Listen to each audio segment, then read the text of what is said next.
Dans le dialogue 34, l'ange nous a parlé des êtres provenant de cinquième et sixième dimension qui sont capables de créer des mondes, tandis que d'autres appartenant à la lignée prédatrice de quatrième dimension en sont incapables. Certains parmi eux sont même plutôt enclins à les détruire. La source a donc engendré des êtres capables de créer des univers, les planificateurs de vie, et d'autres capables de les détruire, les prédateurs. Depuis que nous avons prévu de développer le sujet des peuples prédateurs et planificateurs de quatrième dimension, certains lecteurs de notre site nous ont orientés vers de nouvelles pistes d'investigation. Nous avons ainsi pu recouper nos informations avec celles d'autres enquêteurs au service du grand mystère de la création. Il est donc temps de nous interroger et d'oser sérieusement explorer la nature véritable de ces entités postées dans les dimensions supérieures. Par convention, pour la suite de nos écrits, nous utiliserons les abréviations suivantes: SDS, service de soi pour les lignées prédatrices, et SDA, service d'autrui, pour les lignées rédemptrices ou planificatrices. En utilisant les abréviations SDS et SDA, les lecteurs pourront sûrement s'y retrouver et faire des recoupements entre nos dialogues et l'œuvre de Laura Knight, à ne pas confondre avec Judy Zebrak Knight qui canalise Ramta, une entité qui serait apparue dans sa cuisine. Cet auteur, à travers la qualité de ses recherches et ses transmissions cassopéennes, dont voici le site, se démarque très nettement de la tendance endormissement hypnotique du New Age, d'autant plus qu'elle est épaulée par son mari Arkadiusz Jacek, mathématicien en physique quantique. Nous reconnaissons en cet auteur une véritable chercheuse de vérité de la lignée SDA et nous nous autorisons ici à saluer son œuvre et son impressionnant travail. Tout en faisant preuve de discernement, nous invitons les lecteurs en réelle quête de connaissances à y plonger sans modération afin de pouvoir faire des recoupements avec les recherches d'autres auteurs. S'y joint un article édifiant de Richard M. Dolan à son sujet. Jusqu'ici dans nos dialogues, nous avons, comme Laura Knight, toujours parlé de deux groupes galactiques qui, d'une façon ou d'une autre, influencent notre humanité. Nous les désignions comme les lignées rédemptrices ou planificatrices, bien distinctes des lignées prédatrices. Celles-ci sont désignées dans l'œuvre de Laura Knight par les lignées d'âme au service de soi SDS et au service d'autrui SDA. Anton Parks les décrit comme étant les deux lignées humaines principales remaniées soit par les Kingu, soit par les Kadistu. Il nous semble donc utile d'appuyer que ces deux lignées existent au sein de l'humanité actuelle, mais leur génétique est dissimulée dans le génome humain depuis sa genèse. Par conséquent, il existe effectivement, toujours aujourd'hui, deux lignées Homo sapiens. La première, élaborée par les Kingu, représente les Adams, Homo sapiens, qui possèdent encore de nos jours dans leur ADN le plus important capital génétique d'orientation en service de soi SDS. Depuis des temps immémoriaux, cette descendance est administrée depuis la quatrième dimension d'existence, celle où trônent les dieux An, autrement dit Yahvé, Jéhovah, et Enlil, flanqués de leurs sbires Anunnaki.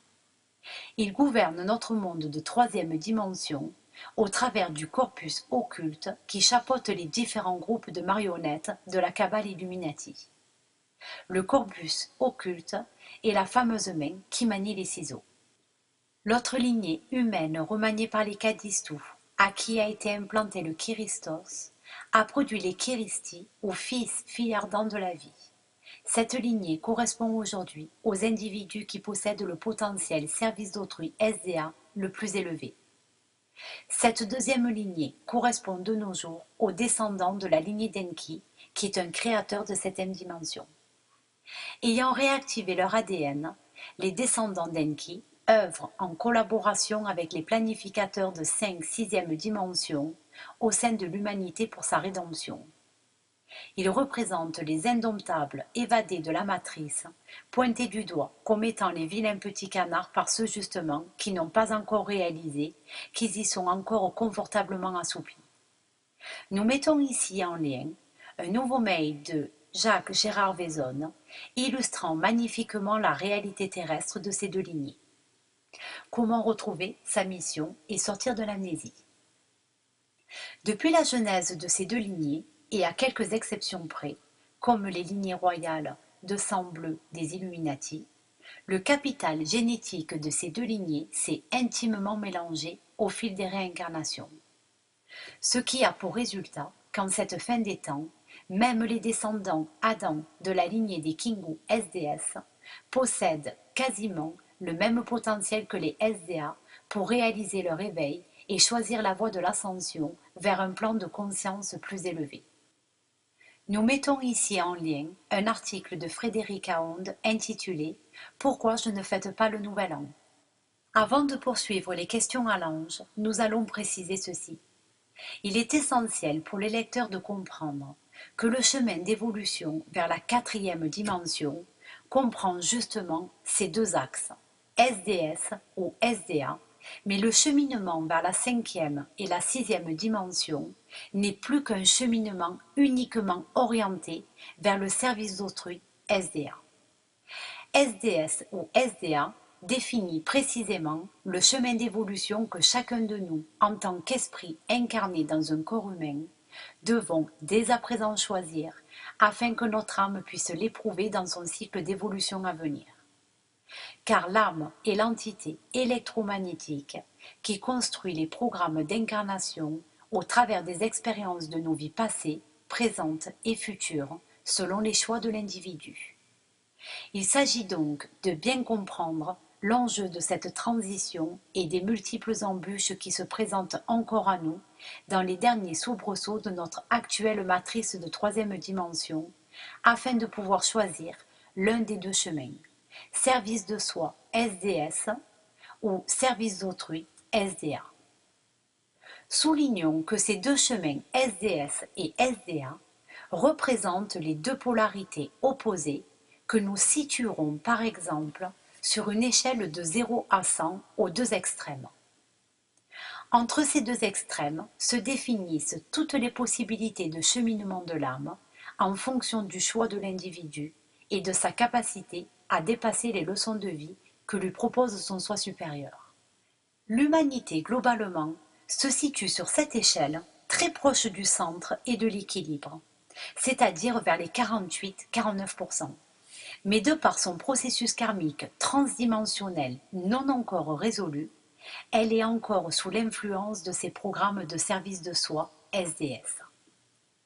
Il existe parmi cette tranche de 0 à 49 des individus et entités SDS, lignée Kingu, qui œuvrent de toutes leurs forces afin que l'humanité ne puisse pas parvenir au-delà des 50% et rester ainsi dans le service de soi SDS. Tandis que d'autres individus et entités au service d'autrui SDA, lignée Kadistou située dans la tranche de 50 à 100, accompagnent les individus qui, dans leur cœur, s'orientent vers le service à autrui SDA. Question à l'ange. Pourquoi la plupart des individus qui prétendent avoir été approchés physiquement par des êtres venus d'ailleurs ont-ils eu la chance d'être conscients de ce qui se passe au moment de leur contact, alors que pour moi, ils ont utilisé leur capacité psychique pour brouiller ma raison? Il y a effectivement une raison très importante à cela. Il est nécessaire de rester vigilant dès qu'un individu parle d'un contact physique avec des êtres ou autres entités venues d'ailleurs. Contrairement aux êtres du service à soi SDS, qui n'ont cure des lois universelles, les êtres du service à autrui SDA, lorsqu'ils prennent contact pour une raison ou une autre avec un individu situé en troisième densité, n'interfèrent jamais avec le libre arbitre du contacté. Ceci est une règle immuable impliquant toutes les entités SDA provenant des mondes libres. Les êtres au service de soi, SDS, eux, se présentent généralement ouvertement au contacté pour que celui-ci, par exemple, puisse se persuader d'avoir été choisi comme enseignant spirituel ou messager galactique. De plus, si ces entités se présentent à un individu sous forme d'être de lumière, c'est que celui-ci est branché être de lumière. Si Jésus ou la Vierge Marie fait son apparition dans le salon de quelqu'un, c'est que celui-ci croit au mythe Jésus-Marie-Joseph. De cette façon-là, en utilisant des leurres archétypaux, ces entités au service de soi, SDS, s'accordent toute latitude de biaiser les lois galactiques qui stipulent la non-ingérence dans l'évolution humaine. Il arrive aussi que pour faire plus réaliste, certains contactés SDS ont parfois même le privilège de taper la causette autour d'un café avec des entités qui leur révèlent leur nom. Dans ce genre de cas, les entités au service de soi SDS ont complètement outrepassé la loi de non-ingérence dans le libre arbitre de l'individu. Les entités au service de soi SDS, c'est-à-dire les prédateurs de quatrième dimension, n'ont normalement pas le droit de contacter un humain au service d'autrui SDA de troisième densité. Par contre, ils sont tout à fait autorisés à contacter des humains au service de soi SDS, à l'exemple des prédateurs du gouvernement ou des gourous enseignants New Age, puisqu'appartenant à la même lignée qu'eux, ils n'enfreignent pas les lois cosmiques. Ils respectent plus ou moins ainsi les contrats d'âme qui les lient avec leurs descendants humains de la lignée SDS. Lors de la correction de ce dialogue, nous avons encore eu accès à de nouvelles informations qui expliquent comment les entités SDS et SDA évoluent dans la matière et l'antimatière, déterminant le présent, passé, futur. Avec ces explications, l'ange nous a démontré de façon irréfutable que tout contact physique avec un vaisseau de matière provient systématiquement d'un contact de type SDS. Afin de ne pas alourdir ce dialogue, nous en reparlerons prochainement. Question à l'ange. Pourquoi les entités au service de soi SDS ne respectent-elles pas les lois galactiques de non-ingérence dans l'évolution des espèces? Comment peuvent-elles évoluer sur d'autres plans de conscience? Souvenez-vous que les plans d'existence de quatrième dimension englobent les deux sortes de conscience, prédatrice et rédemptrice. C'est-à-dire que les lignées prédatrices SDS et les planificateurs SDA, dans l'ensemble, se côtoient et se tolèrent. Toutefois, des guerres ont aussi lieu dans leur quatrième dimension. Les entités au service de soi SDS, étant coupées de la reliance avec le soi supérieur universel, n'ont pas réellement conscience du rôle des dimensions supérieures, tout comme la plupart des humains. De par leur fonction prédatrice, elles ne peuvent donc pas passer directement au service d'autrui, SDA, de cinquième ou sixième dimension. Anton Parks le précise également en affirmant que les prédateurs Draco-Gina-Boulgri sont cantonnés à la quatrième dimension d'existence. Ces entités n'ont alors qu'une connaissance limitée au monde de quatrième dimension. Du fait de leur fonctionnement de prédateurs sur les dimensions inférieures, première, deuxième et troisième dimension, et celles de l'astral, elles ne peuvent que s'imaginer siéger au sommet de l'évolution. Néanmoins, quelques-unes parmi elles se sont rendues compte que certains peuples galactiques disposent d'un émotionnel ainsi que de la capacité de créer leur monde. Et tout comme nombre d'humains, elles ont perçu l'imminence d'une fin de cycle et d'une possibilité de rédemption pour leur propre évolution. De ce fait, leur soi supérieur SDS, désireux d'entamer un nouveau cycle d'évolution afin de faire l'expérience de la création, provoque, tout comme chez l'humain, une étincelle d'éveil de conscience. Pour passer en orientation SDA, ces êtres d'origine prédatrice n'ont alors qu'un seul itinéraire possible, celui de passer par un cycle de troisième dimension humaine. À partir du moment où le soi supérieur d'une entité prédatrice SDS, reptilienne, dracos ou autre, aspire à passer au service d'autrui SDA afin de devenir créateur, son âme doit d'abord traverser un cycle complet d'incarnation humaine pour apprendre à développer tous les aspects de l'émotionnel humain, bourreau, victime, sauveur, puisque vous savez déjà que c'est l'émotionnel qui permet de mettre l'énergie créatrice en mouvement. Par conséquent, en vertu de la règle de cause à effet, l'âme de ce prédateur, lorsqu'elle commence son processus karmique en troisième dimension, va être amenée à expérimenter les effets de sa propre prédation issus des mémoires programmes de quatrième dimension. C'est ce que nous appelons le karma transdimensionnel. L'âme originaire d'un prédateur de quatrième dimension va donc débuter son cycle d'incarnation humaine par un comportement modèle du prédateur SDS et devra apprendre tout au long de ses expériences de vie et réincarnation à tendre vers un comportement SDA. Lorsque cette âme s'incarne dans un cycle humain, elle va débuter généralement tout au bas de l'échelle en générant un nouvel embryon d'âme. Dans la littérature ésotérique, ce genre d'âme embryonnaire en provenance de la prédation de quatrième dimension est communément qualifié de portail organique, entité sans âme ou sans humanité. Les humains qui possèdent un tel embryon d'âme sont encore complètement tournés vers le service de soi SDS. Ces embryons d'âme d'origine reptilienne entament alors leur expérimentation en troisième dimension en générant au travers de leur humanité des comportements extrêmes du type sataniste, criminel, pervers, pédophile, narcissique, tortionnaire, dominateur, psychopathe, mégalomane. Cependant, beaucoup d'entre ces individus restent bloqués à ce niveau de conscience et cesseront d'évoluer. C'est par exemple le cas de certains portails organiques ou certains psychopathes incurables. Pour vous donner une idée de ce que représente un portail organique à ce niveau de développement humain, le film Balade entre les tombes illustre bien ce genre de comportement. En débutant un cursus humain, elles commenceront souvent par s'incarner dans des rôles de chef hiérarchique, de maître, de magistrat, de président, de contrôleur, de responsable, peu importe le domaine dans lequel elles exercent. Mais elles vont être de caractère très orgueilleux, égoïstes, arrogants. Ce sont des êtres dénués de toute compassion. Puis au fil des réincarnations humaines, elles commenceront à délayer leur karma dans ce genre de rôle.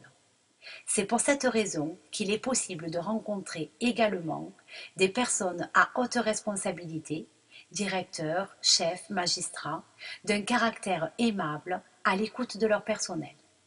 Ce sont alors des personnes qui auront amorcé leur cheminement vers un comportement SDA. Étant donné que l'humain a hérité du patrimoine génétique reptilien, il possède intrinsèquement un comportement SDS lié au cerveau reptilien, toujours détendeur de programmes hérités de la quatrième dimension de prédation. Progressivement, lors de son évolution au travers de son extension humaine, cette âme SDS va se créer du karma humain, par lequel elle va petit à petit pouvoir se libérer de son karma transdimensionnel de prédateur. Ces mémoires programmes provenant de la quatrième dimension de prédation vont alors s'exprimer au travers du cerveau reptilien de l'homme par la résistance de l'ego, générant les fameuses 5 blessures de l'âme: rejet, abandon, humiliation, trahison, injustice. Celles-ci sont dues à la chute de l'âme dans les mondes de troisième dimension et induisent en réponse un comportement inéluctablement SDS sous la forme du besoin de reconnaissance, c'est-à-dire le besoin inconscient d'être reconnu par son entourage dans son cheminement de service d'autrui. Ce genre d'individu va alors essayer de s'orienter vers des actions de plus ou moins grande envergure. Durant plusieurs incarnations, ils essayeront généralement d'échafauder de grands projets, avec toujours en arrière-plan des intérêts pécuniaires ou de prise de pouvoir, souvent habilement déguisés en projets d'intérêt humanitaire ou communautaire. Voir par exemple le film Arbitrage. Puisqu'ils ne pensent qu'à eux, le bien-être d'autrui les indiffère. Ils sont sans scrupules, manipulent allègrement leurs semblables et ne possèdent pas encore la conscience assez développée pour se comporter autrement, c'est-à-dire véritablement humainement. Certains individus à forte motivation SDS vont aussi par exemple endosser des rôles de chef religieux, de gourou, d'enseignant spirituel, dans l'unique but de continuer à servir le corpus SDS.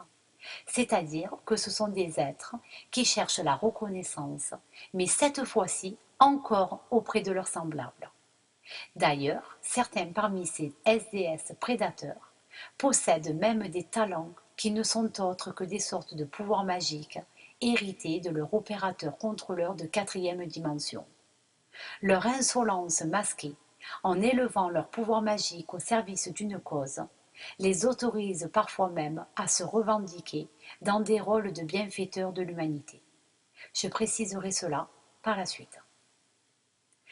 C'est parce que ces gourous ou enseignants SDS sont des commissionnaires idéaux entre le consortium de l'ombre et les adeptes du New Age qu'il est indispensable de souligner les agissements cupides et intéressés de certains de ces gourous thérapeutes pas très honorables. Cependant, la grande majorité des thérapeutes, parce qu'ils sont tout bonnement encore novices sur le cheminement SDA, se laissent encore rattraper par des comportements au service de soi, SDS, en vendant et monnayant leur thérapie. N'ayant pas encore fini de démêler leur trame karmique transdimensionnelle inconsciente, et malgré leurs bonnes intentions, ils utilisent leurs pratiques de façon intéressée afin de répondre à leurs propres besoins de guérir de la peur du manque, de l'appétence de reconnaissance, du besoin de valorisation, de prise de pouvoir sur l'autre, de sentiment de supériorité, etc. Tout simplement parce qu'ils ne sont pas encore véritablement connectés à leur tout nouveau soi supérieur SDA de 5 et 6e dimension. Il est donc assez aisé de reconnaître les thérapeutes au service de soi et les différencier des thérapeutes cheminant véritablement vers le service d'autrui.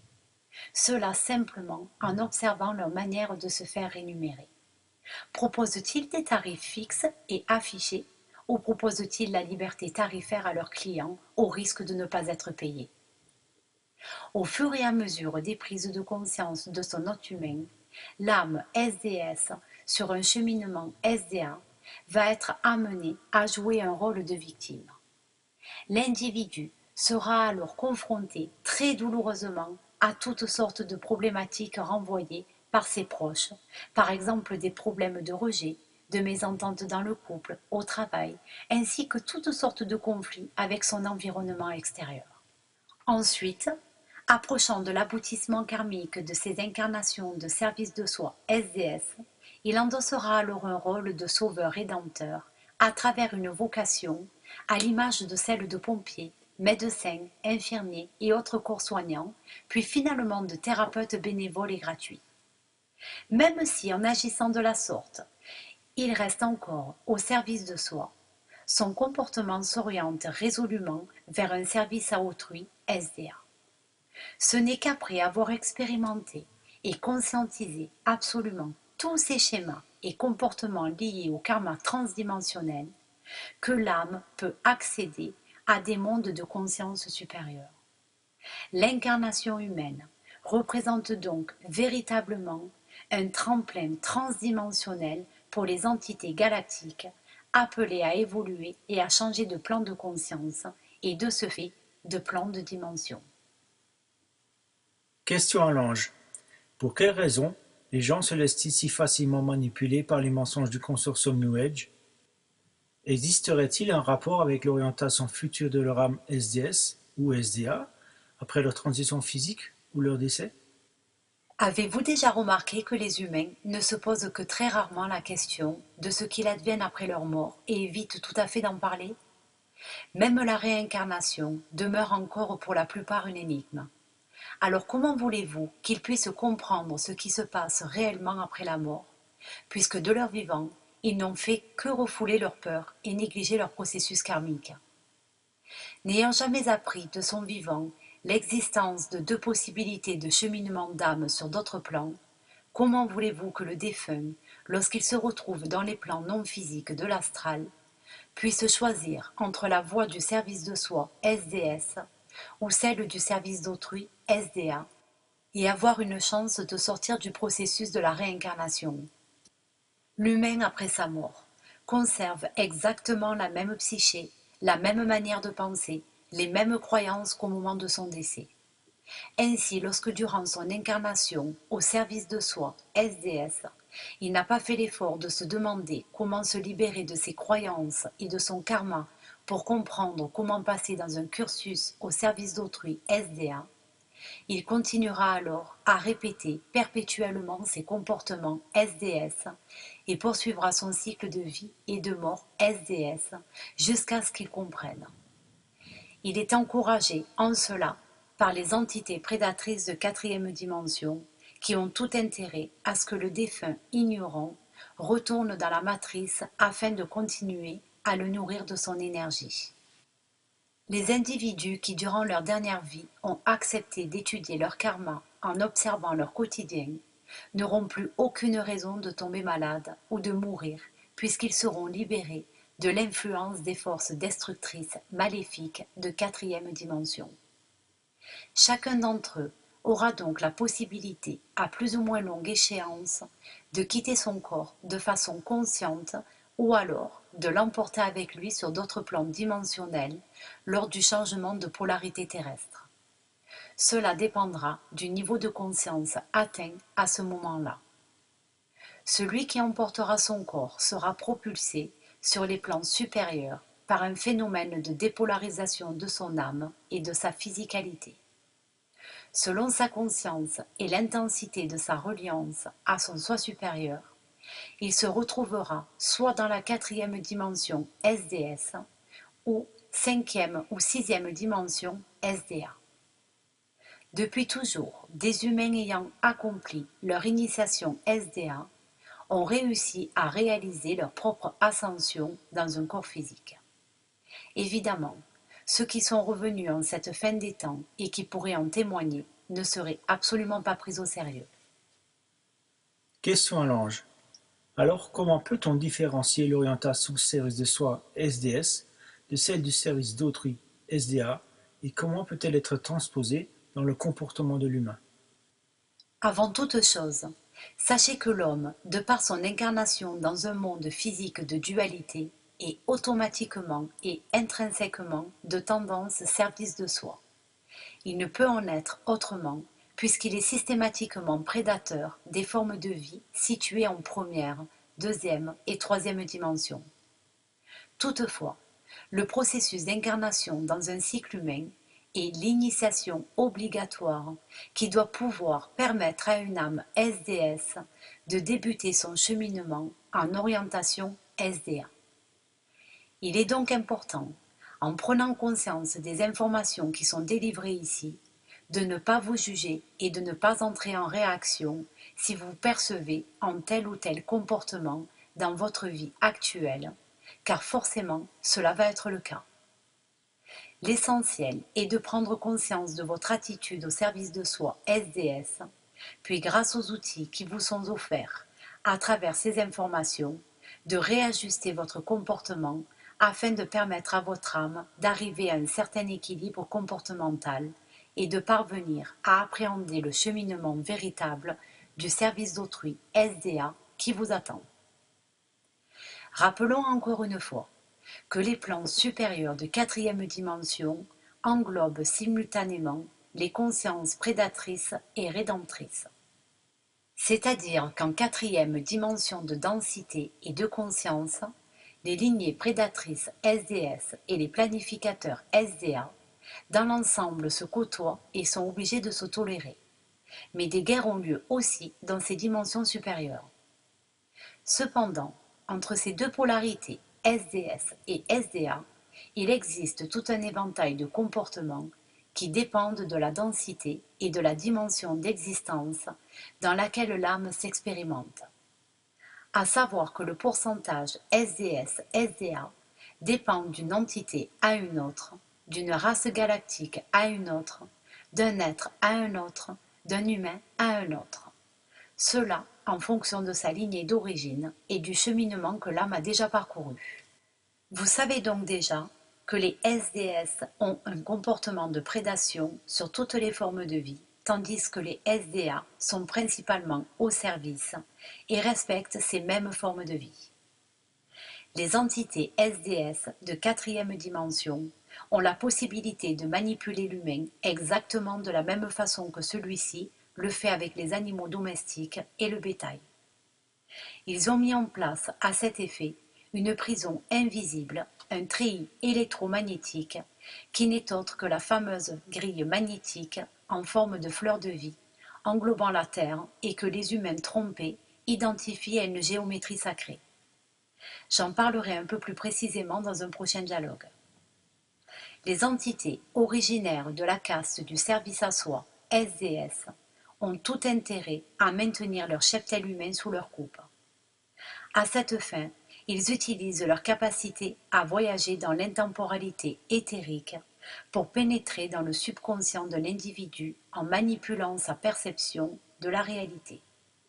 Ce sujet sera également approfondi dans un prochain dialogue. Les entités SDS de quatrième dimension possèdent la capacité de pénétrer les consciences groupes afin de déstabiliser la psyché des individus les plus faibles et les plus instables, dans le but de détruire la cohésion du groupe. Cela arrive d'ailleurs souvent dans des collectifs de travail d'éveil spirituel. Dixit Anton Parks. Pour ces aliens et leurs groupuscules réfractaires, le seul moyen de trouver de l'énergie est de désunir les groupes ou familles célestes comme lors d'une battue. Après, ils chassent les éléments les plus faibles ou éloignés des groupes. Tout du moins, les fraternités dissidentes chassent pour ces aliens. Cette méthode nous renvoie à celle évoquée au début de notre interview. Elle nous démontre que les religions terrestres n'ont aucun autre objectif que de désunir le troupeau pour mieux dominer. Lorsqu'on garde en tête que l'invisible peut être aussi vicieux et hypocrite que notre monde 3D, alors les risques de se faire piéger diminuent grandement. C'est pourquoi il est important de bien œuvrer en 3D, car plus on tombe dans les pièges terrestres, plus on aura de chances de reproduire le même schéma en dehors de la sphère terrestre.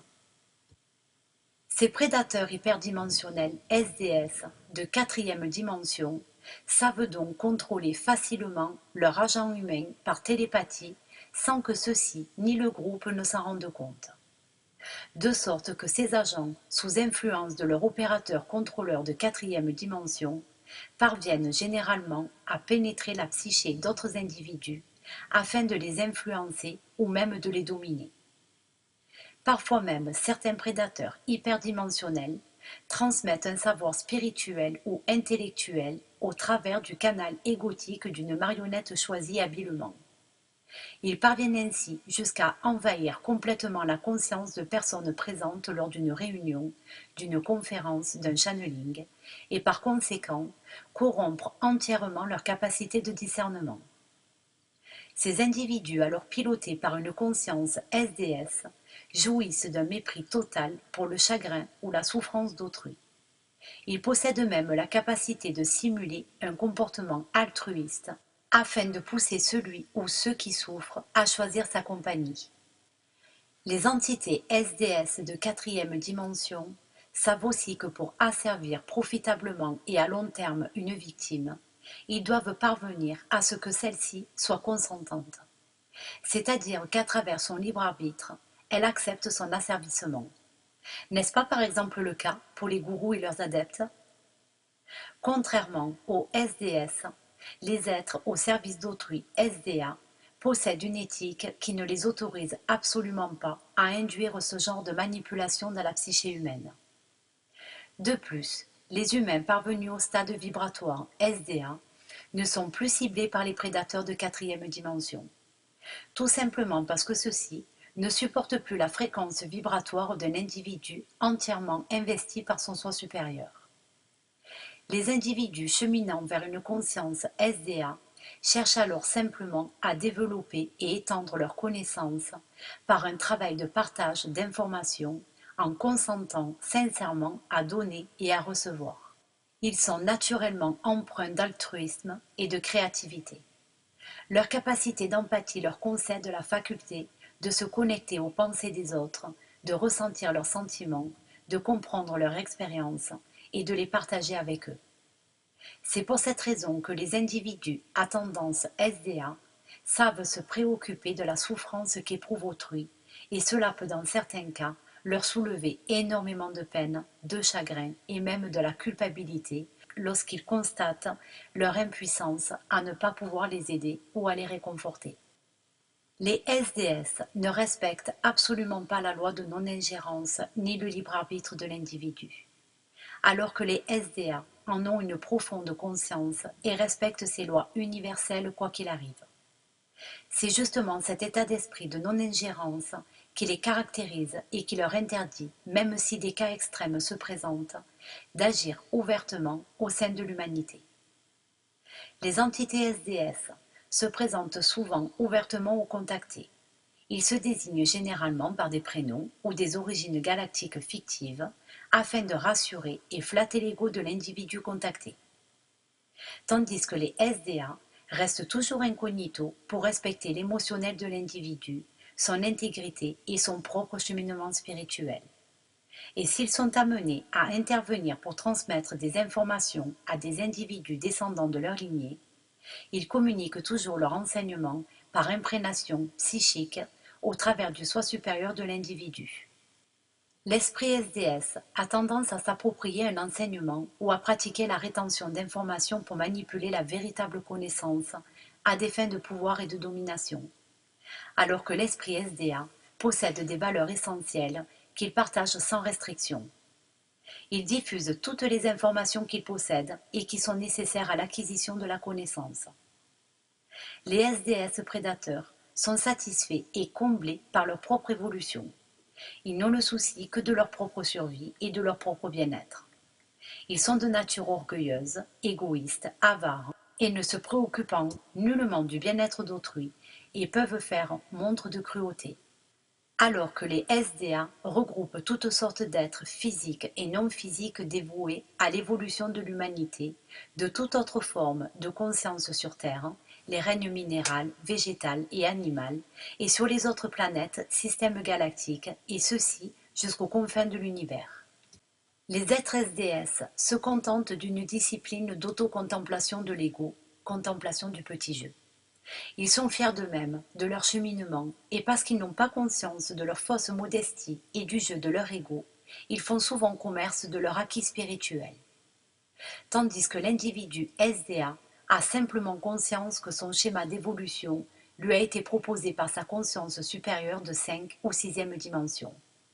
Il ne se targue pas de son cheminement d'évolution, cependant il le partage volontiers en toute humilité. Il bénéficie naturellement d'une cohérence et d'une conscience instinctive de groupe qui correspond au lien qu'il entretient avec sa famille d'âme. Voici un exemple type d'un texte canalisé par un disciple du New Age provenant d'une entité SDS. L'amour, c'est la reconnaissance de soi à soi, c'est la non-résistance, c'est cette force de vie qu'on accueille de plein front, sans se demander si c'est bon ou pas, juste ou faux, parce que l'amour, c'est la certitude de porter la vie en soi et d'être responsable de son rayonnement et de son expansion. L'amour, c'est une manière de se dire « Allez, viens en moi, allez, ouvre-moi, à moi » et laisse toutes les effluves et les intensités du plaisir m'envahir globalement, parce que c'est surtout cela qui exprime la vie, l'amour, un porteur d'intégrité sans concession, parce que libre et accordé aux informations naturelles de nos 5 sens. L'amour, c'est un état de soi, à soi, pour soi. C'est cette énergie qui nous pousse au dépassement permanent, parce que l'on sait que depuis notre arrivée sur la planète, nous avons été détournés du rapport essentiel avec soi, qu'on a mis au service des autres en nous faisant croire que l'amour était une réalité extérieure à soi, alors que l'amour est la simple manifestation de la vie en accord avec les 5 sens. L'amour, c'est admettre le plaisir dans l'action de prendre. L'amour, c'est le non-choix, c'est l'accord avec l'essentielle vibration qui nourrit notre fréquence unique. L'amour, c'est je t'aime, moi, le véhicule porteur en relation, en échange, en partage avec toi, la conscience, vecteur de transcommunication entre le moi et le soi, énergie de l'immanence. L'amour, c'est l'acte de la désespérance, un désert à fertiliser. J'aime aimer, l'amour d'aimer, là où aimer est réalité. Fin de l'extrait. Avez-vous perçu l'état d'esprit du service de soi, SDS, le sens de son autocontemplation et les croyances qui y sont associées? Avez-vous remarqué la manipulation de l'esprit destinée à engendrer la confusion chez le lecteur? Continuons à décortiquer les deux concepts SDS, SDA, mais cette fois-ci plus particulièrement sur le plan humain. Certains se satisfont de leur confortable mode SDS, car leur âme n'est pas encore assez expérimentée pour prétendre changer de dimension de conscience.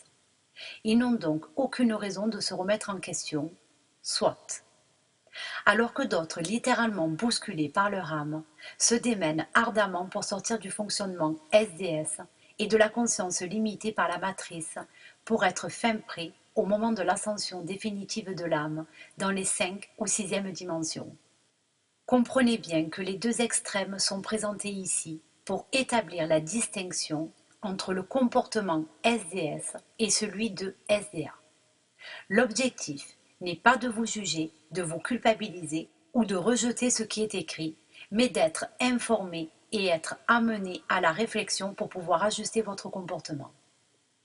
La nature profonde de l'humain est bonne, aimante et généreuse. La plupart des individus piégés dans la matrice du New Age sont des SDS de par leur humanité, mais sont potentiellement candidats SDA. Ils deviennent donc des cibles de choix pour les prédateurs SDS. Certains seigneurs prédateurs SDS incarnés sous forme humaine, en utilisant leur capacité psychique, leur pouvoir surnaturel provenant de 4e dimension, leur intelligence machiavélique, leurs plumes et leurs verbes, se font passer par mimétisme pour de gentils SDA.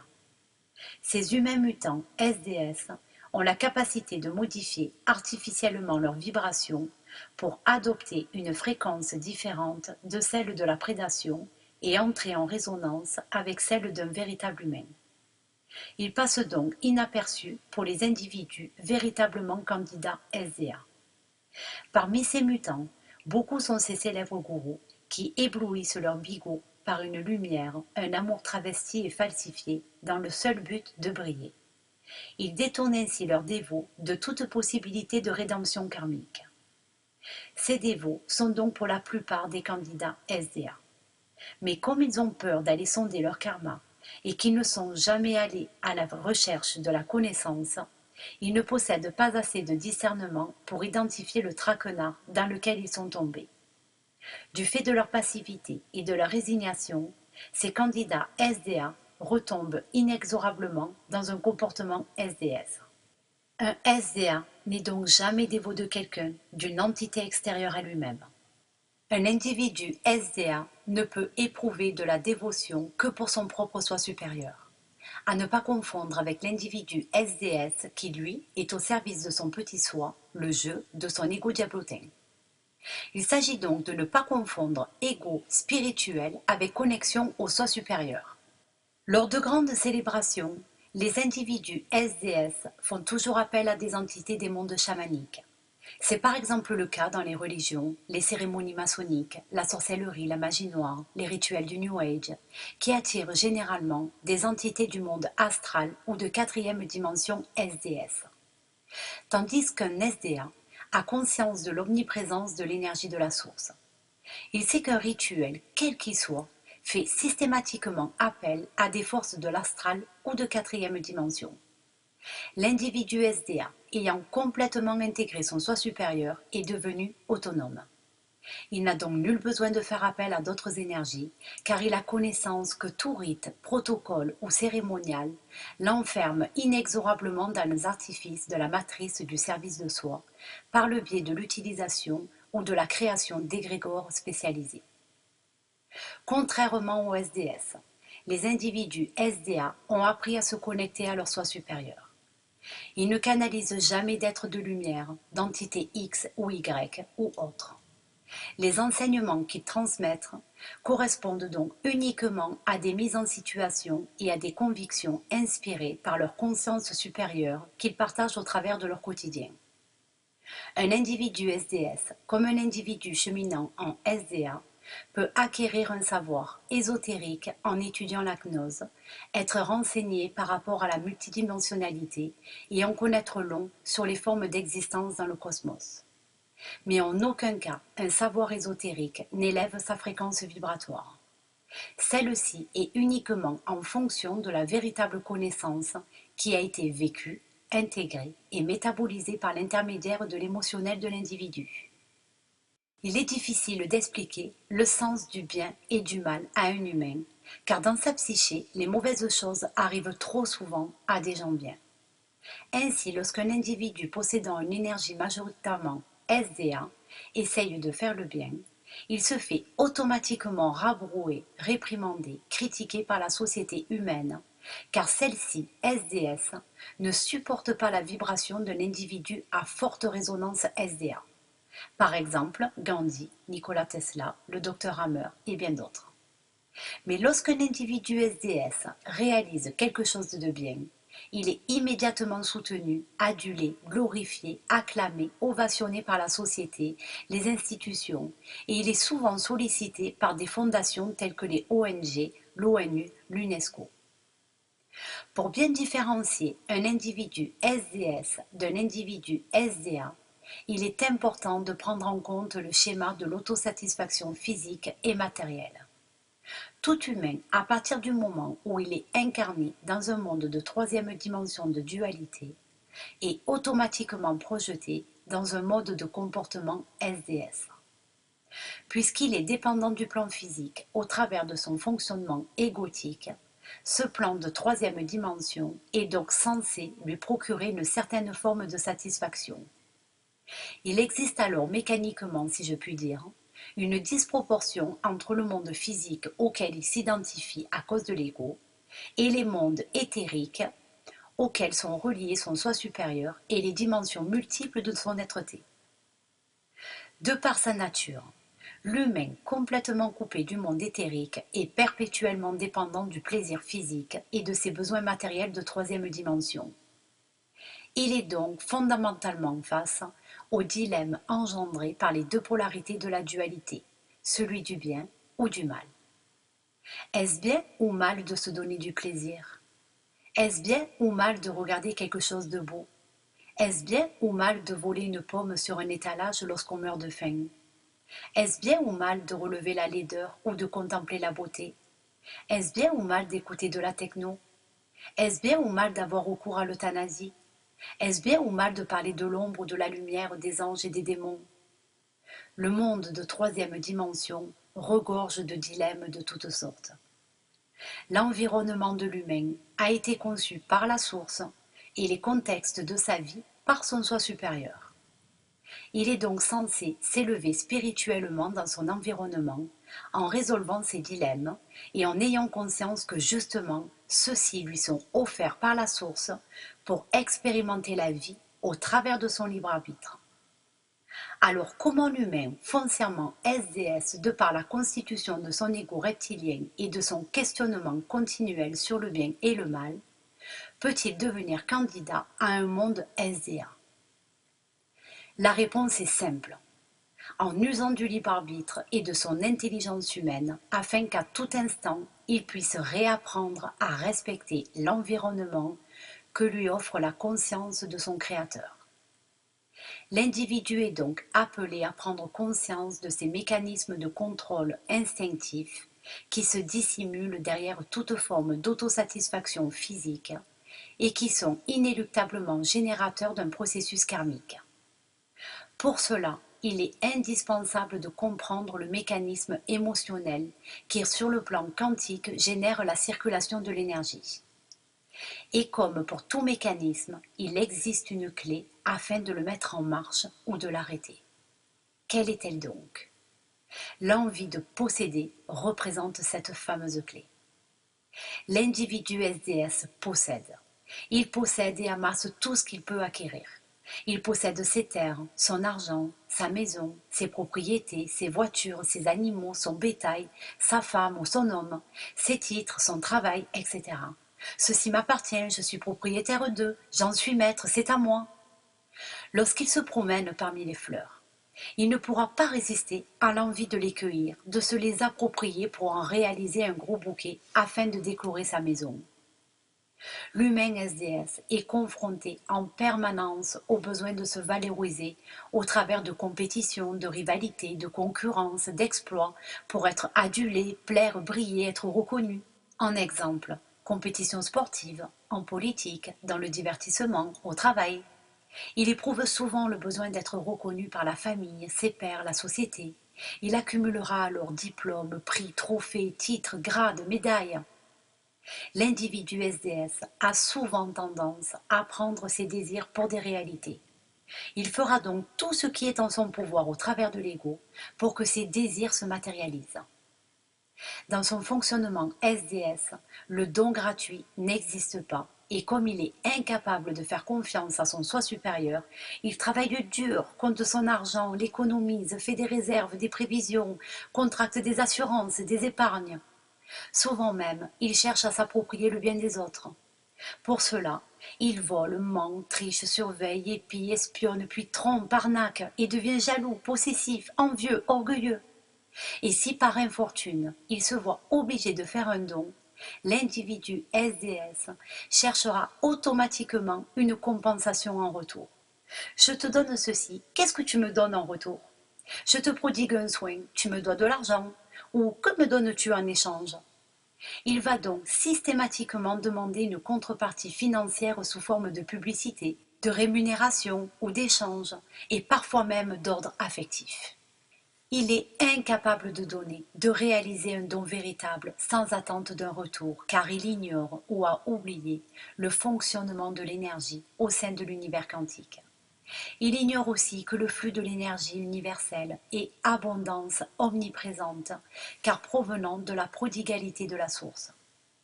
La véritable abondance et la véritable richesse ne proviennent donc jamais d'un intermédiaire ou d'une voie unidirectionnelle, comme par exemple de l'argent qui circule d'une personne à une autre.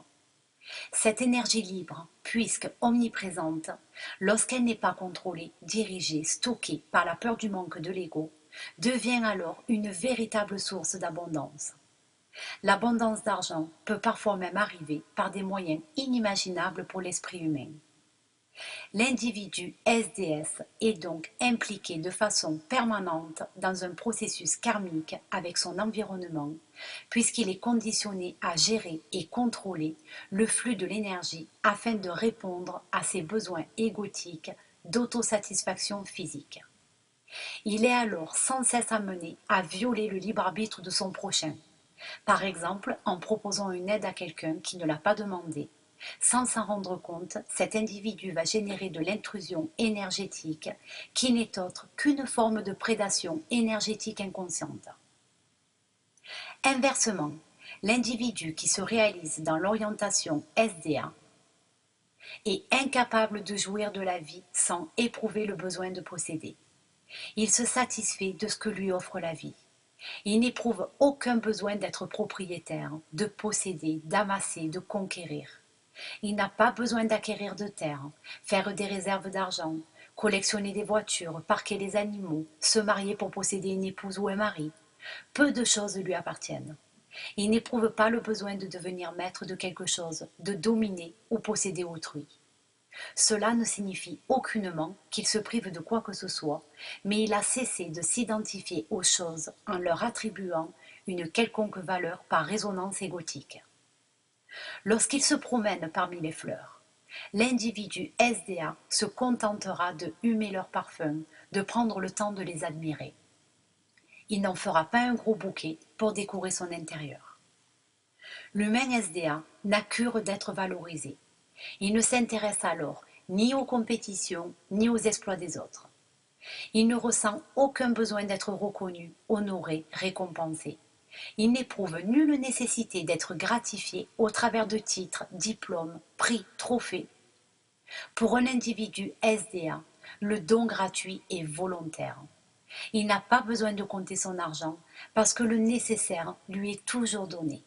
Il ne fait pas de réserve, ne stocke jamais au cas où, n'a pas besoin de prévisionnel pour son futur, ni de contracter de multiples assurances et épargnes pour se sécuriser.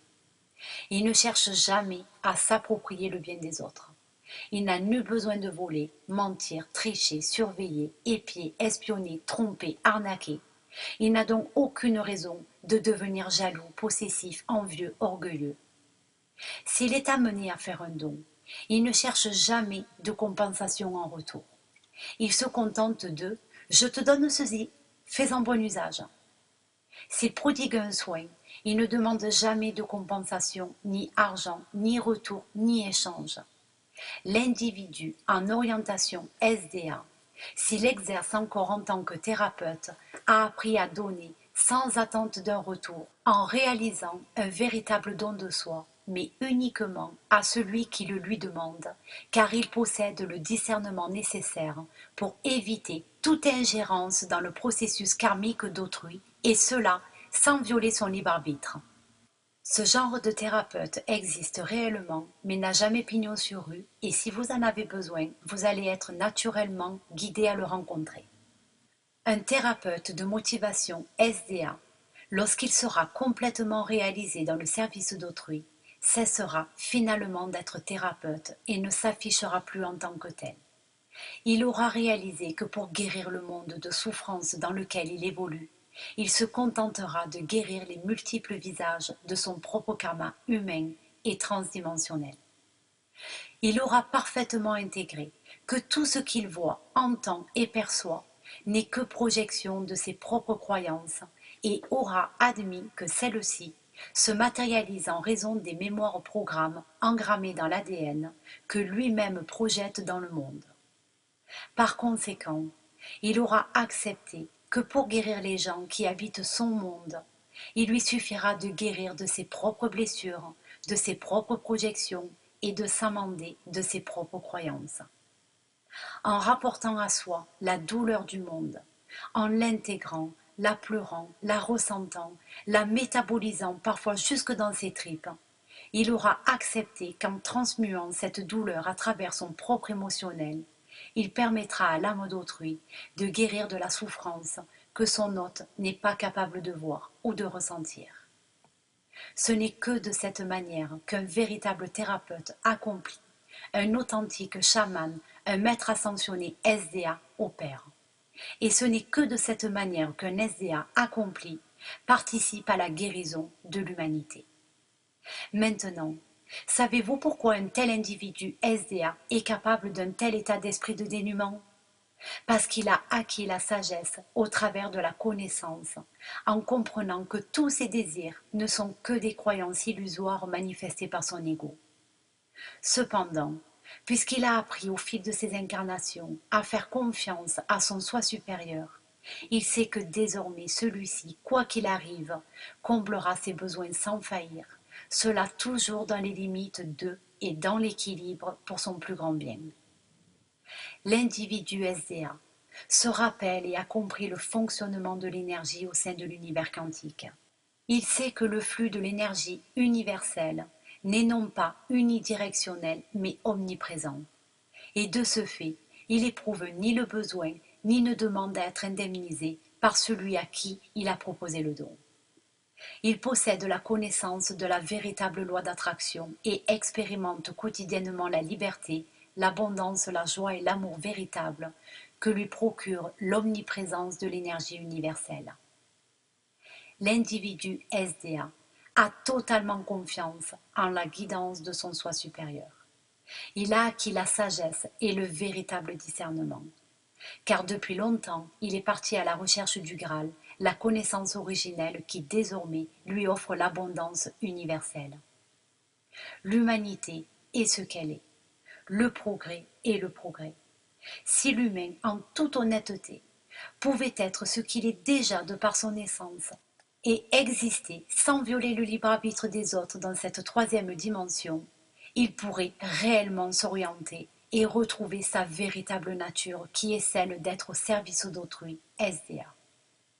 Mais comme il est SDS à cause de la dimension de conscience qu'il se crée au travers de ses croyances et ses peurs, il ne peut pas devenir totalement SDA en ce bas monde de troisième dimension.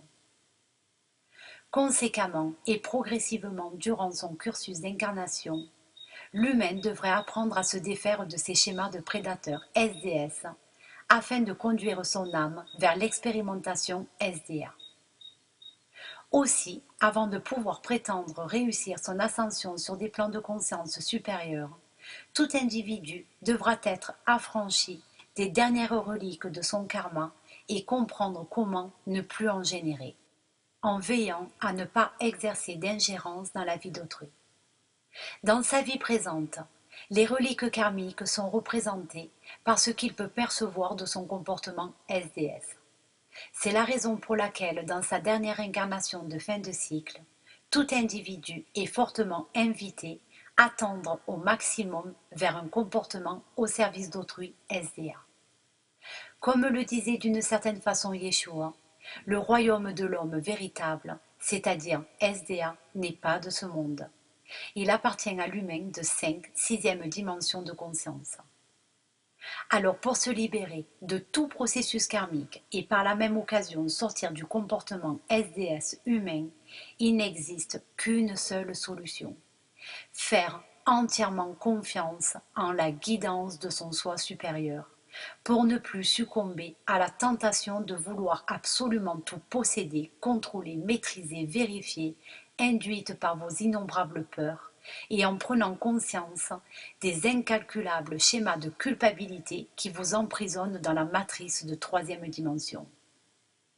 L'humain, véritablement libéré de son processus karmique, devrait au moins parvenir à l'équilibre entre les deux comportements SDS et SDA pour prétendre devenir candidat SDA à part entière et que son âme puisse en faire l'expérience dans les 5e et 6e dimensions unifiées. Il s'agit donc de ne pas griller les étapes en croyant et en prétendant que l'ascension permettra aux humains d'être tous frères et tous unis dans l'amour, la joie, la paix, car justement, ceux qui le prétendent ne sont même pas encore accomplis en tant qu'humains véritables. L'humain véritable est celui qui est complètement éveillé à son être-té, son créateur de 6e dimension.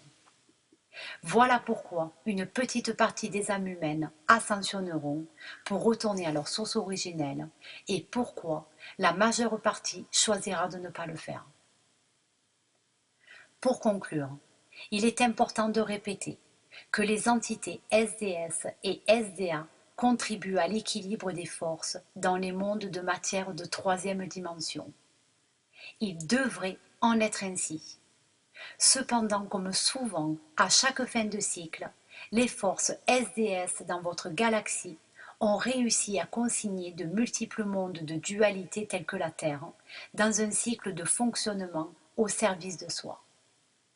Afin de rééquilibrer à nouveau ces mondes de dualité de troisième dimension, tout être qui les habite est amené à faire un choix pour son évolution dans un nouveau cycle qui sera celui de rester dans un confortable cheminement SDS et devenir une entité ascensionnée en 4e dimension de conscience, prédatrice à son tour de la 3e dimension humaine, ou de choisir le chemin le plus difficile, celui de sa libération karmique totale pour ascensionner en 6e dimension de conscience, c'est-à-dire en 5e dimension de densité, pour rejoindre la grande famille des planificateurs Kadistou ou des peuples galactiques des mondes libres. Service de soi SDS prédateur ou service d'autrui SDA planificateur? Il ne s'agit ni plus ni moins que de faire un choix maintenant. Transmis par Sand et Genaël.